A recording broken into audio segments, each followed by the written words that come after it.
A-888 Project Creedbreaker is a hard game, and you are very likely to get your teeth kicked in. This is due to the nature of how Red's games are, since you are dropped in without much of a streamlined tutorial or really any information at first glance. This guide is meant to help newer players learn the basics through surface level information and some advice to guide someone from hazards 1 through 20 solo to get their first 2 extra allocation points, since I do believe the game becomes more enjoyable once you are able to experiment and find out what you like. Now, this video is going to be mostly from a solo perspective on a fresh account, and will be organized in a way as if I was teaching a friend who is playing this game for the first time. That means I will intentionally simplify some information and chronologically organize it in such a way. So starting off with actually joining the game, just make sure to click on the skip button on the bottom right that says rest until arrival, so we aren't sitting here for 20 years. Now, getting into the actual menu, the first thing you will want to do is go on the bottom right and click on Settings and Help. I highly recommend these settings I have on screen right now, although the only mandatory setting here would probably be the automatic reloading, since we will be reloading guns a lot in this game. Next, we click Return on the bottom left to then click the Armory and check out what we want. You can explore what weapons you like by changing the large slot and the pistol slot. We can test these weapons by clicking Return on the bottom left, Return to Character, Fast Travels, Firing Range, then clicking on the door that says No Readied Mercs. So make sure to check what weapons feel good to you and adjust some of your settings like your mouse and camera sensitivity. When you are in the shooting range, you may notice that you can zoom in slightly by holding right click. This is brace aiming, and it slightly reduces recoil for most weapons and increases accuracy for some. Another thing to note is that when you reload some guns, you do not retain the leftover ammo from your magazine. So for things that are not shell loaded like some shotguns, you should be wary of reloading. To get out of the shooting range, you can turn around and press E on the wall. To go back to the menu, just zoom out a little bit and click Use Menu, and then click Use Armory to get back. Yeah, UI design isn't exactly this game's strong suit. Anyways, for newer players, I highly recommend using shotguns for primaries at the start, like the Enforcer G11 or the M&A Model 500. Then you could use the Osmania for the pistol slot. But as I said before, choose what you like. The auxiliary equipment are items that can be used when holding F and left clicking when you are actually in the game. First up are the C-Tech flares, which highlights Anomalies blue in the flare's radius and slows them down. The SGD Flash MK2 simply stuns Anomalies after a short delay after being thrown, although some Anomalies are immune to this effect. The INJ02 Stimulant makes you move faster for 6 seconds, but makes you slower for 2 seconds after the effect.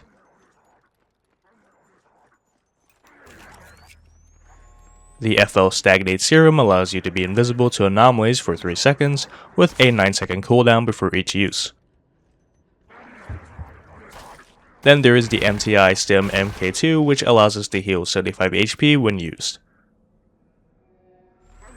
The last auxiliary equipment is the Shadow Daggers, which deal 800 damage when directly thrown at Anomalies. It also does stagger most Anomalies if they manage to live the initial hit. All of the auxiliary equipment have their own use cases, but if you are new, I recommend using the MTI stims for healing. It's also the auxiliary I will be using for the guide. The classes in this game allow for many variations of different playstyles, so I will cover some of their basic utility and some of the things you can do with them in the future. Since at the moment you probably don't have enough requisition tokens to unlock most specializations, which is kind of sad since part of this game's charm is experimenting with what you want. Starting off with Assault, who is proficient with any type of gun. They passively have 3 extra spare magazines and have more headshot damage compared to other classes. Their class equipment is called the TAC Ammo Container, which is a box that provides, you guessed it, ammo, but can be modified later on with specializations to buff you and your teammates with infinite ammo or more damage for guns for a short period of time. To use the class equipment in game, you simply need to press 5 to hold out the TAC Ammo Container and left click to throw the ammo box. You or a teammate needs to be standing within the radius of the ammo box for a little bit before you can receive the ammo. Assaults can augment themselves for better gun handling or the ability to passively explode anomalies on a set amount of kills, which probably will get reworked. This class is commonly used if someone wants to lean heavier into gunplay. The next class is Archangel, who can heal and buff teammates, including themselves directly. Archangels passively regenerate health faster than the other classes and can see teammates' health bars through walls. Their class equipment is called the Invil CF Stabilizer, which requires you to have it equipped by pressing 5 and left-clicking on a teammate nearby and aiming near them. You can also heal yourself by pressing X while having it equipped. The Invil CF Stabilizer can be modified to get buffs ranging from giving damage reduction, damage, speed, or lifesteal buffs to name a few from the specializations. This class is usually built around helping you or teammates damage output or survivability. Next up is Avenger, who is the bulkiest of the bunch, a tank if you will. Their passive is that they have more max health and supposedly have a higher chance for anomalies to target them, but have slower health regen. Their class equipment is the FL Rampage Serum, which can be used by equipping it by pressing 5 and left-clicking. It can make teammates invisible for 10 seconds to anomalies, which does not include yourself and drastically increases your health regen. The class equipment can be modified to have extra effects like having more HP, damage reduction, or cause enemies to catch on fire if they are near you while shooting. This class is your classic tank that pulls aggro to alleviate team pressure but is very powerful even alone. The Technician excels at locking down areas, but can be geared towards being more proficient in the standard issued equipment. Their passive allows them to carry extra regular equipment such as frag grenades. Technician's equipment is the ADT-7 Century C, which is a turret that automatically shoots anomalies in front of its radius. The turret can be placed by pressing 5 and moving them down in a valid position. The turret scales in damage the further you are in the simulation. The Technician has specializations that can allow the turret to shoot missiles, incendiary rounds, and so on. They can augment themselves to use equipment faster or replenish them through kills. This class is predominantly used if an area needs to be secured, but is quite flexible if built around regular equipment as well.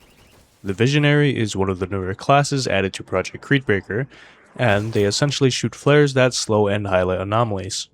Visionaries are able to highlight anomalies that are in close proximity to themselves passively. Their class equipment is called the C-Tech Star Flare Launcher, which shoots C-Tech flares similar to the auxiliary equipment that slows and highlights anomalies blue. The flare launcher can be used by pressing 5 and left-clicking to where you want to shoot the flares. You can also shoot at anomalies with the flares to stagger them, but remember, not every anomaly can be staggered. Their flare launcher can be augmented by providing debuffs to anomalies, healing to teammates, or even a large explosion. They have a decently diverse specialization selection when looked into, so if you're looking for something a bit unique, check them out. The last and final class is the Specialist, who can lock down areas like the Technician, but has a bit more tricks that allow them to travel around easier. Their passive is an inbuilt flash system which stuns anomalies if they get too close, although there is a 15-second cooldown for this. Their class equipment is the ADF Cam unit, which are two placeable equipment which flashes and stun anomalies that get too close to them. You can place them by pressing 5 and plopping them down in a valid location. These cameras can be modified to burn, slow, highlight, and so on. Specialists can also augment themselves to run faster or ignore attacks sometimes. This class has decent options for offensive and defensive play, and is the class I will be using for this guide. For the equipment, we have the Frag MK2s, which are throwable explosives that have a 2-second fuse that deal massive damage if landed near the intended target. Although, be careful because you can obliterate yourself with these as well, but thankfully, not your teammates. Next are the ADF mines, which are placeable items that explode only when an anomaly trips the blue laser. The improvised explosive is a weaker version of the Frag MK2s that can slow anomalies and have a 1-second fuse before blowing up. Incendiary bombs are another throwable explosive that lights anomalies on fire. No need to worry about hurting yourself with this one. Next up is the Enforcer Nano Grenades, which are grenades that deploy a smoke that lasts for 12 seconds and damages anomalies.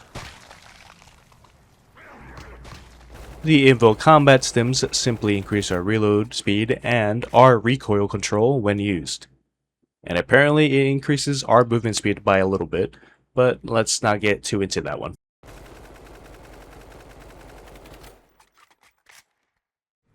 The last piece of equipment we are going to be talking about is the Ace Tomahawks, which deal a significant amount of damage to anomalies, even causing some of them to stagger if they don't die. It also replaces your shove, but this is a very niche thing for some builds. Now, if you have chat unlocked and are in a private server, I recommend typing out this command or copying it from the description or the pinned comment of the video to change the map to Harbinger Shipping Docks.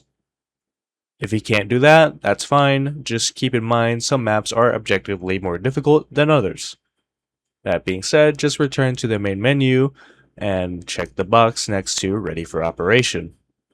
Then we should start loading in. Once we are loaded into the game, we will want to activate all the anchors as soon as possible, since the objective for now is to keep a certain timer from ticking down to 0. The timer I am referring to is on top of our screen that's below the reinforcement timer, since if we don't, the game kills everyone alive and the game ends. Anchors are labeled in alphabetical order and are shown in white text if they are deactivated. Activating an anchor turns the text color to red, and each of the anchors adds 30 seconds to the timer, but it can only go up to 2 minutes and 30 seconds. Going past this timer progresses the hazard levels quicker. Hazard levels are indicated on the top right, which usually go up passively every minute. Simply, the higher the hazard level, the harder the game will get by throwing new types of anomalies, different objectives, and so on. Usually anchors deactivate themselves every minute and 30 seconds. The reason why I say usually is because the time the anchors deactivate is sorta random. But honestly, you don't really need to know much more than that to play the game.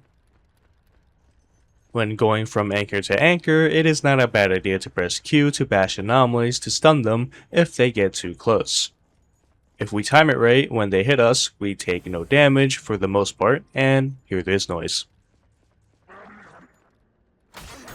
Once we have all the anchors activated, we can go exploring the map for TAC resupply stations.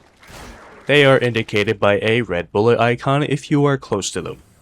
There are only 3 total in each map and can be in randomized locations. Just make sure it is clear before you try activating them. You will know you have activated them when the bullet icon turns white. Once you activate them, there will be 3 ammo pouches.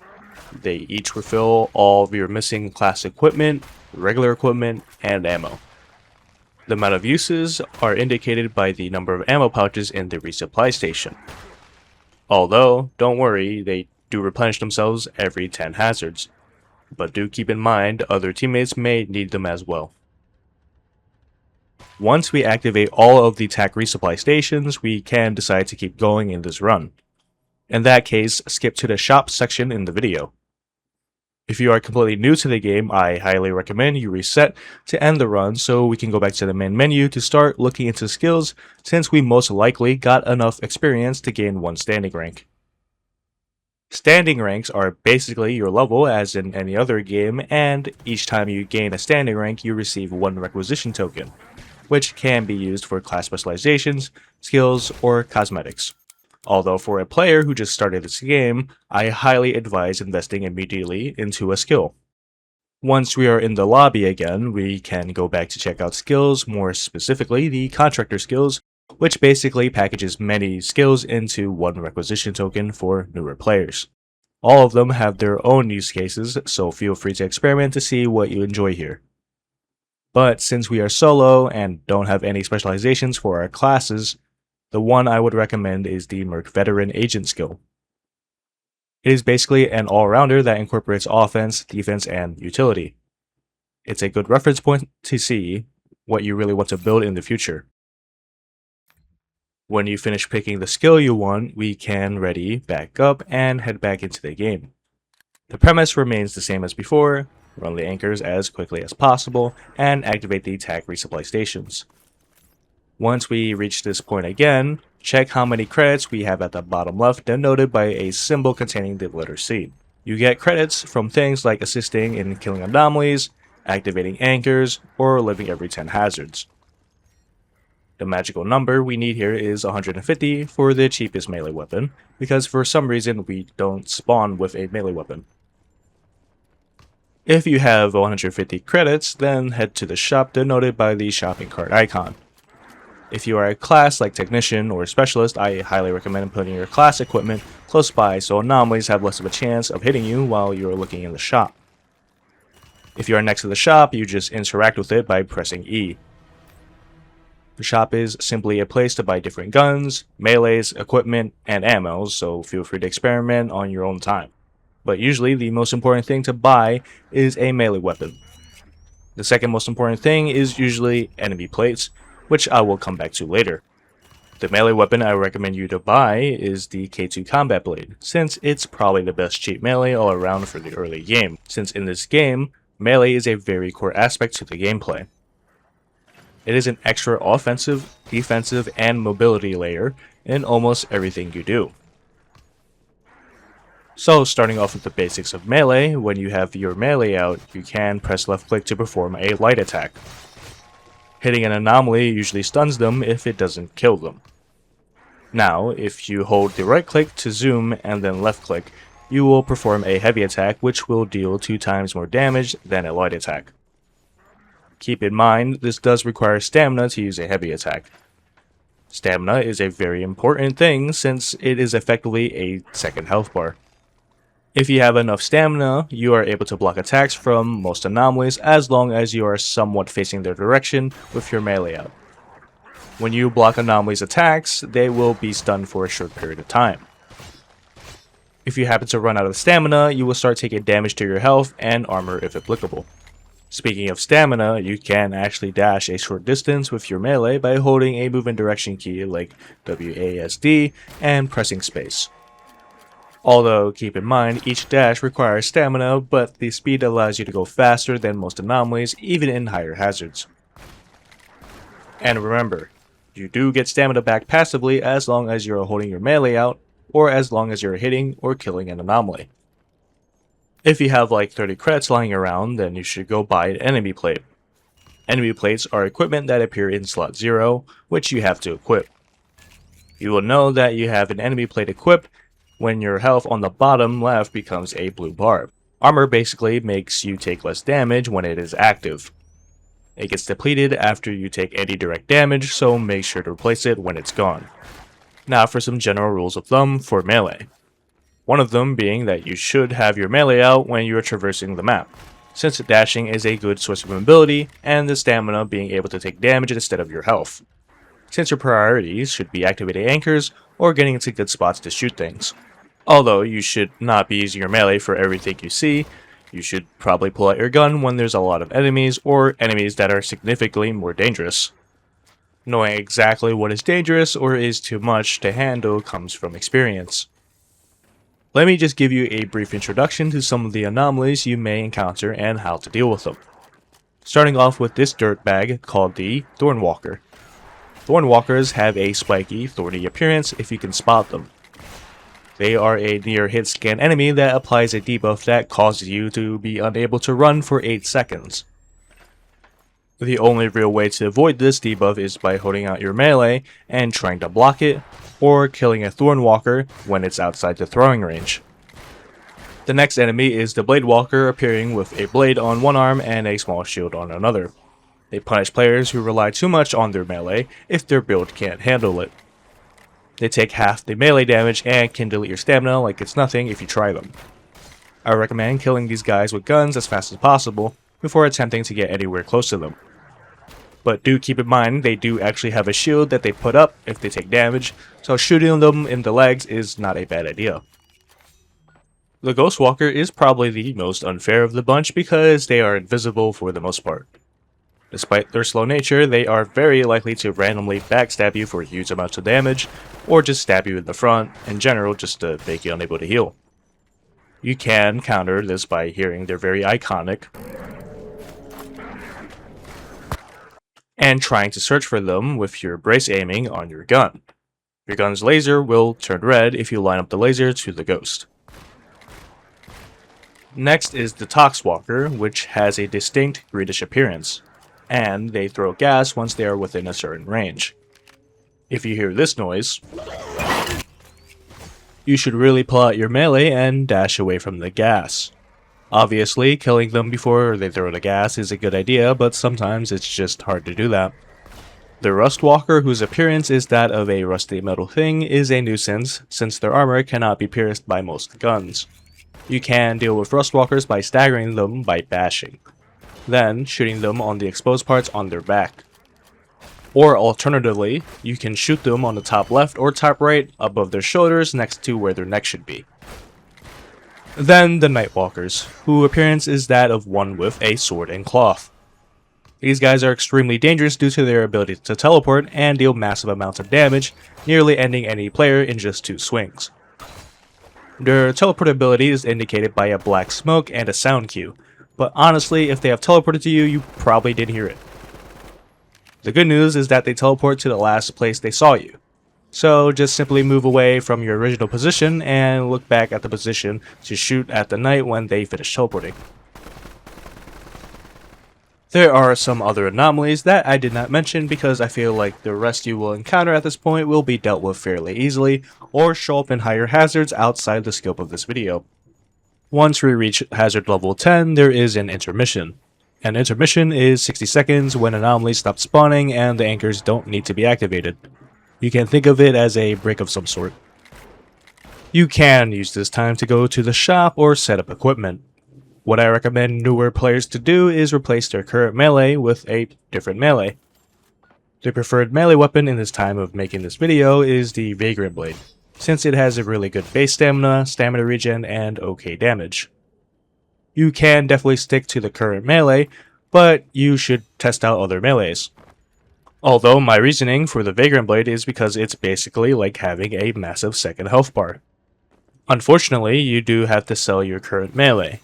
You can't sell weapons if you have them in your hand, so make sure you have something else equipped before doing so. You can buy another gun at this point, but I think saving up is a wiser choice. I also don't recommend extracting for now, since there really is not a point, since the XP isn't really that much for Hazard 10. From Hazards 11 through 19, the gameplay loop is essentially the same as you did for Hazards 1 through 10. You just hold your melee out while running anchors and traversing the map. Then you can just blast anything dangerous with your gun if needed. Around Hazards 11 through 19, you may have enough credits to buy stuff, so you can buy whatever you want here, but let me give you some suggestions.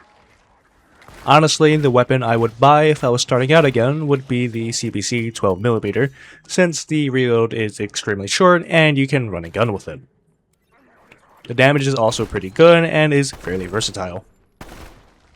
Once we reach hazard level 20, we will be greeted with our first hazard event.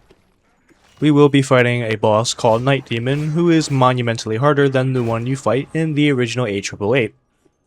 The reason for this is because you are not only fighting just the boss, you are fighting the boss and his cronies. Although there is some good news, anchors deal a large percentage of Night Demon's health in this version, so you can just run anchors when he isn't invulnerable. This is indicated by the gray health bar when they spawn. Now unfortunately, you do actually need to deal some damage, so you might want to know some of his actual movesets. So the first thing Night Demon can do is teleport. So just simply move out of the way of where you originally were. This has a reasonably long cooldown and gives you fairly ample time to react, so you don't have to worry about this too much. Just keep in mind you never want to be close to this guy since he will demolish you in 2 to 3 swings from his close range attacks. Although, to prevent you from just running around and shooting him from a distance, Night Demon has a stomp that sends a shockwave towards you, which deals a significant amount of damage from range. Night Demon will do this about every 15 seconds if you are far enough away. Try to move to the side with your melee weapon out so you can attempt to dodge the shockwaves. If you fail to dodge the shockwaves, then at least you can have your stamina block the damage instead. When you see Night Demon use the teleport and the stomp, it is a good idea to shoot Night Demon to at least get some damage in. This is where you put all of your mechanics to the test, be aware of your surroundings, and shoot the boss when you have the opportunity, but don't get too greedy because remember, there are other enemies to worry about. Also remember to activate Angers to deal damage to Night Demon if their HP is above 7,500. Since once you get Night Demon low enough, which is usually around the 7,500 HP mark, they will enter phase 2 with some new gimmicks. First, the phase transition makes them invulnerable, indicated by the grey health bar again. So don't do anchors during this time. Once they get out of the vulnerability phase, they have all of their cooldowns reset and are able to teleport or stomp shockwaves at you right away. Since we are in phase 2, the stomps occur 2 times instead of once, so don't let that second one hit you. Now for the actual new mechanics that you should worry about, which is the charge, which comes up every 20 seconds. If you see Night Demon charging straight at you, you should run, cut corners, and treat this boss like one of those horror games you've played on Roblox. Do not let Night Demon get close to you. If he gets close to you, you will most likely see him roar, become invulnerable, make you unable to run, and slap the ever-living hell out of you. If you somehow find yourself in this predicament, make sure just to start spamming the dash on your melee. Anchors are probably the best way to deal with most of his health at this point. Even though I said that, you should still try and find good spots to shoot Night Demon from to make sure that he's dead. Basically, you are doing what you were doing for phase 1, but you are now extremely cautious of him charging. If you somehow manage to defeat Night Demon on your first try, congratulations, you probably have the basics down already. For those who didn't defeat Night Demon, don't worry, it's a surprisingly tough fight that you are just thrown into without practice. After defeating Night Demon, you can continue the run or just exfil for EXP. Since you beat Hazard 20, you should have just unlocked a badge to give you 2 extra allocation points. Just make sure to rejoin the game to see those skill points being 18 out of 18 on the main menu. I won't be covering specializations in this video since they make the game significantly easier and will be saved for the intermediate guide if I ever make that. Now here are some things you should know for multiplayer. You can call reinforcements on this laptop if the reinforcement timer is 0, but only if someone is readied up in the game. So if the little soldier icon is white, then you can call in reinforcements. If the little soldier icon is red, there are either no reinforcements to call, or the timer for reinforcements is above 0. So make sure to keep your eye on that laptop. You can press Z to ping, and you can hold Z to have a different type of ping to signal for danger. Anyways, that's all from me. I hope this video helped some of you. I may or may not make a continuation of this video, but for now, see you later, probably.